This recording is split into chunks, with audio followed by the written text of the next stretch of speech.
Hi, I'm Eleanor, and welcome to this week's edition of the Intuition Lab. This week, I'm going to be talking about how to use your intuition to navigate trauma, shock, and loss. When you're feeling blindsided or you feel like you've had the wind just knocked out of you, literally or figuratively, you may be too overwrought to know what's best for you or your next best step. So I thought I would do an episode with a few easy steps to help you reclaim your inner connection and use it to navigate life in the face of trauma, shock, or loss. So I want you to know that in the immediate aftermath, you may not be able to hear your intuition clearly or at all, and don't be surprised by this. But when this happens, the most important thing for you to do is to reestablish a sense of safety. So, what does that look like? It looks like getting yourself away from danger, be it physical or emotional, and boundary protection, physical and energetic, especially shielding. And one thing to know is that when you shield, you have your own energy surrounding you, inside of you, which can also be overwhelming. So if you're feeling hurt, pain, grief, astonishment, all of that will be kept around you, exclusive of other people's feelings. So you might feel a little worse, but it's better to flush out other people's energy, especially the energy of the person or persons or circumstance that caused your trauma. So, what do you do in this situation for guidance? This is an emergency. So, I would ask your spirit team or guides or God, however you refer to the divine, for help. And ask for help in a way that you can immediately and easily see, hear, perceive. It's taken a long time for me, and working on anxiety. I saw a therapist for years. I also realized a few years ago that I have complex PTSD or CPTSD due to a difficult childhood. And when I would get so wrapped up in a strong emotion, usually fear or anger, it was harder for me to hear my intuition. But with my daily meditative practice, some CBT, DBT practices, and just years of deepening my connection to spirit, I have found it easier to hear my intuition when under a lot of pressure or pain. But you have a right to ask for help in a way you can immediately see, hear, or perceive, so you don't have to worry about second guessing anything.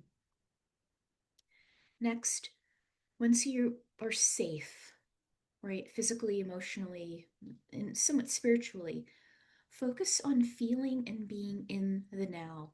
When you've been traumatized, sometimes you just live in that moment and you relive things either overtly, like a movie, or you smell or hear something, or the feeling just washes over you and you're taken out of the now back into the trauma.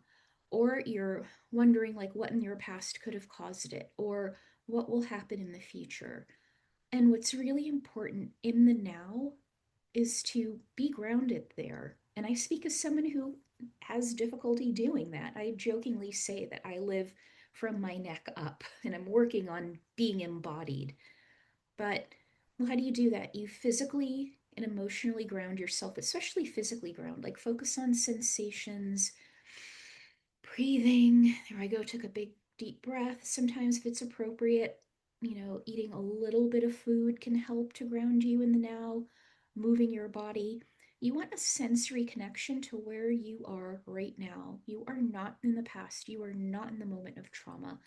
You are here now in a safe moment. So, what are your immediate needs?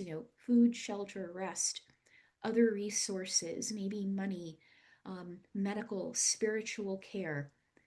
There's always a practical side to dealing with intuition. So, if you feel strongly guided to a particular resource or a person who can be of help, and you feel that they are safe for you, then reach out to it. But it's really vitally important when you have dealt with trauma, be it one time or ongoing, or if you've experienced ongoing trauma in the past, to really focus in being in the now. That's a big one for me. I'm just going to say that again. The next thing to do, and it's not denying it happened, but sometimes you need to put temporary blinders on what happened as much as possible to stop you from reliving trauma all the time. It's almost like a mini survival mode, but not a mindless survival mode. Keying in on what you need to do, and this is where your intuition leans in, what you need to do to just survive. So for some of us, we need to pull away, to isolate, to hibernate even. For others, you need to be with caring, supportive, safe people. For some people, you need to eat. For people like me who tended to rely on food for emotional comfort and support, it might be time to step back from that. But what do you need to do to function, to look after yourself, to take care of your basic human needs? This is not the time to pick things apart and wonder why and who and what and how about what happened.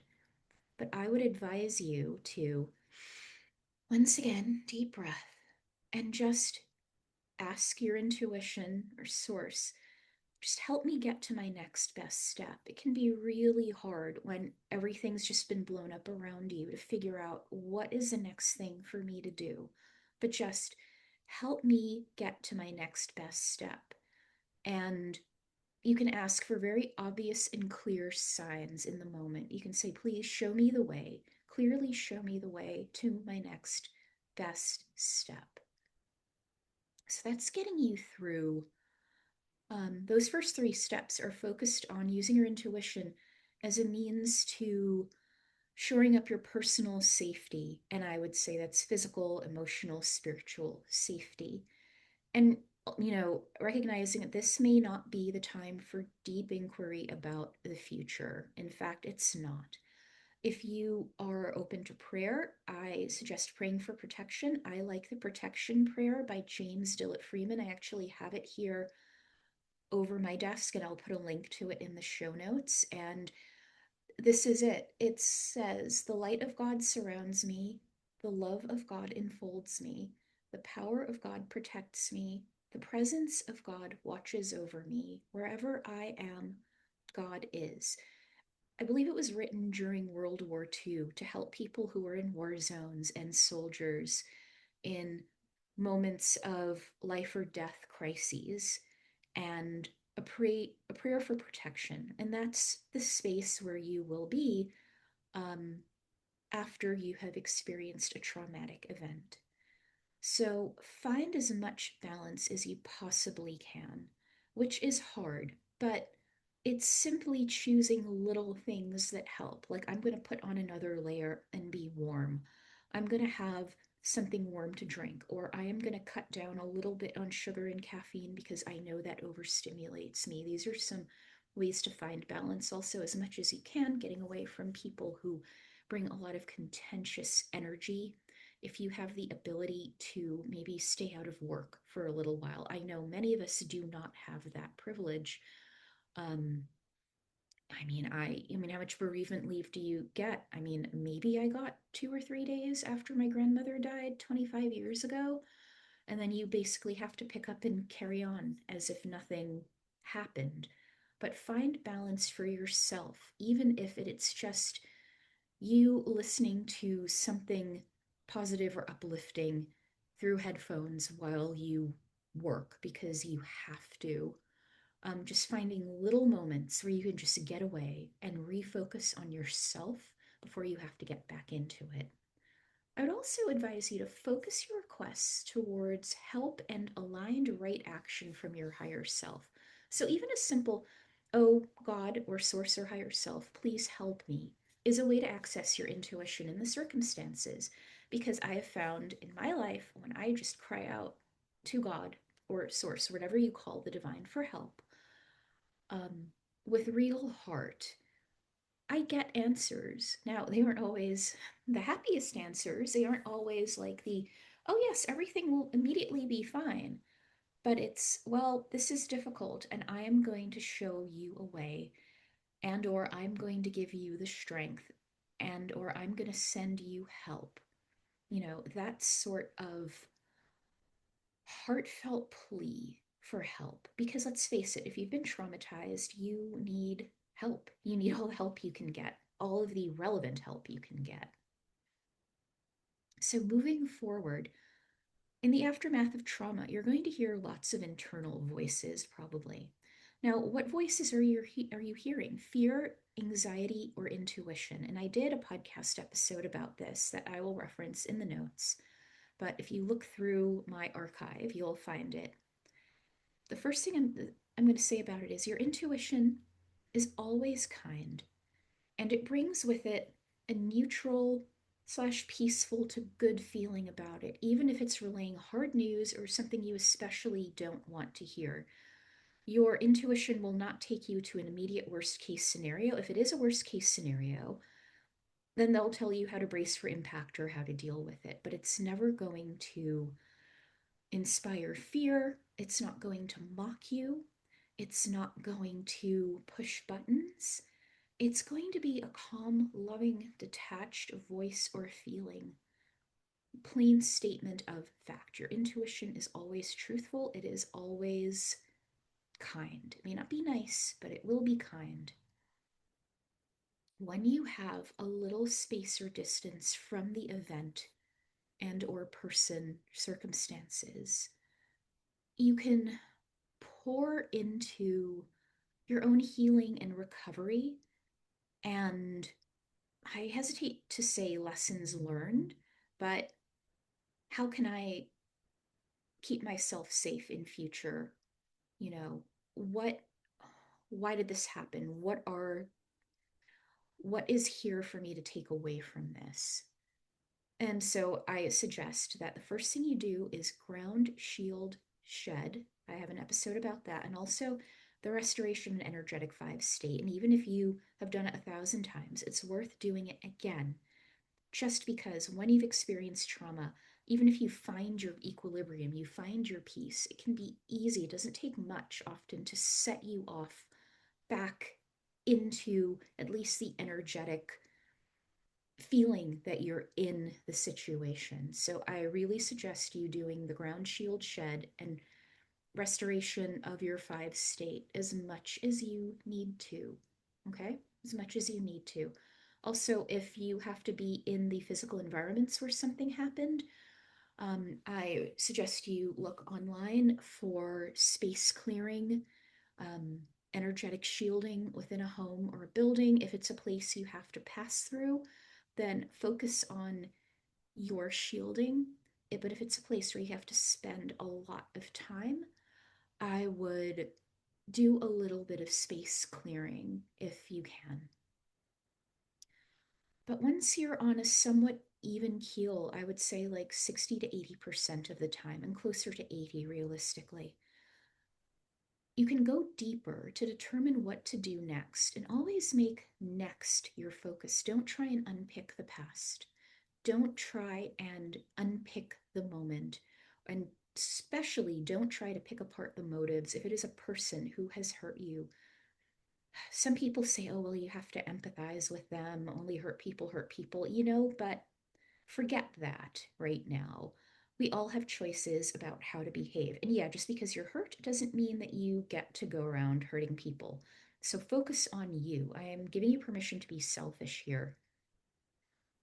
If needed, look into the why. Though when you're really hurting, sifting for answers may not be your best option.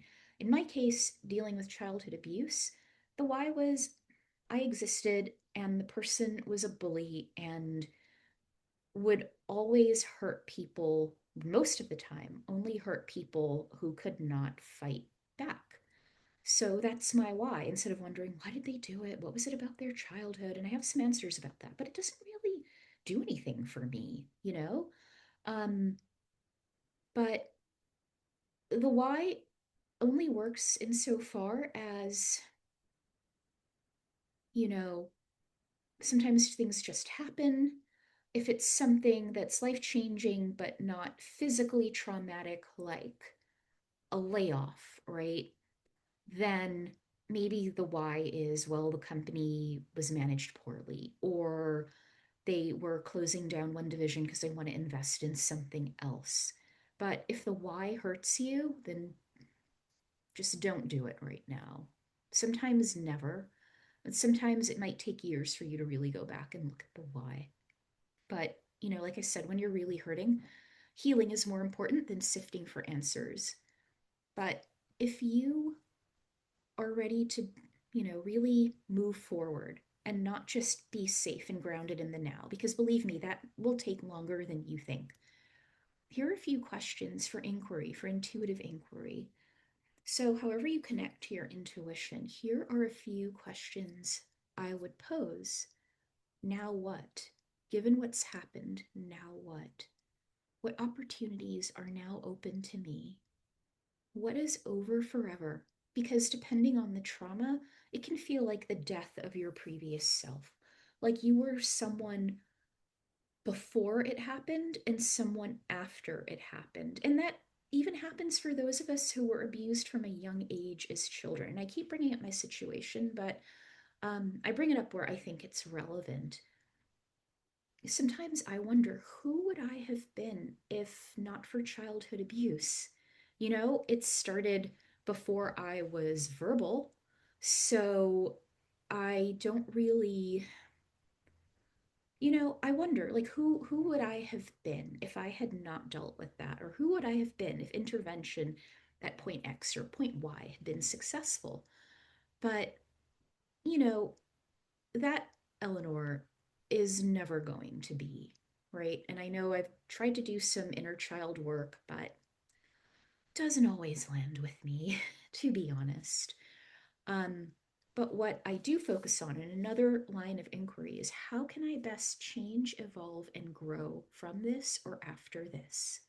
Given everything that's happened and who I am now, what is the best outcome I can create for myself? And, if you're not ready for this, you're just going to be fatalistic. It's when you have a little space for hope.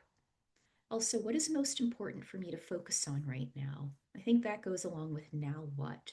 What is most important for me to focus on? Sometimes you have to physically remove yourself. Sometimes you need better boundaries. Sometimes you need to focus on physical healing, right? There is always a thing or two or three things that are your immediate priority. And finally, what do I need to know? And what don't I know that I need to? Because sometimes what we don't know uh, can really stand in the way of our moving forward. So these are, let me count them up, 6 questions that you can pose to your intuition, to your higher self, and then how you receive answers will be based largely on your usual method of connection. Like, do you hear sounds? Do you have sense associated with things? Are you strongly empathic? Do you see things clairvoyantly? Do you just know things? Do you get random signs from outside of you? But I will say, in the aftermath of trauma, it is not unusual for your usual methods of connection to not work as well, depending on, your makeup and how comfortable you are connecting with your intuition. Like anything, it's a disruption to your system, right?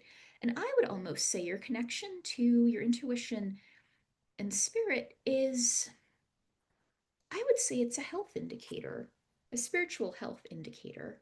There's certain biological processes we go through that are really reliable indicators of our health. And I think connecting to your intuition is such a measure. But if you find that your usual mode of connection is not working, and sometimes after trauma, new avenues of connection can open up rather suddenly. But feel free to try something different, like free writing, um, thinking about the questions before you go to sleep and seeing if anything comes through in your dreams. If you normally are not one to use divination tools and you're really not getting answers in your usual way, this can help, but I would guard you against overuse of divination tools. because there can be a tendency to keep using them until you get what you want. And of course, that's not accurate. Um, or, you may start getting external signs like songs on the radio or over a streaming service, seeing a billboard, seeing a random book out at a cafe as you walk by, and the title is the answer to your question or it resonates, or seeing animals crossing your path. Um, you may get external signs if you're usually internally oriented. Though I find that the more you lean into your intuition, the easier it is to receive information from a variety of sources. So, when you are experiencing trauma or in the aftermath of it, know that your intuition can show you how to reclaim your calm, your peace, your safety, or create it where it wasn't before and rebuild your life. Please, please, please do not let trauma, the actions of others, define you. I am just going to offer up a quick anecdote about me, in that I think that my binge eating is a trauma response, and I've been working on not doing it.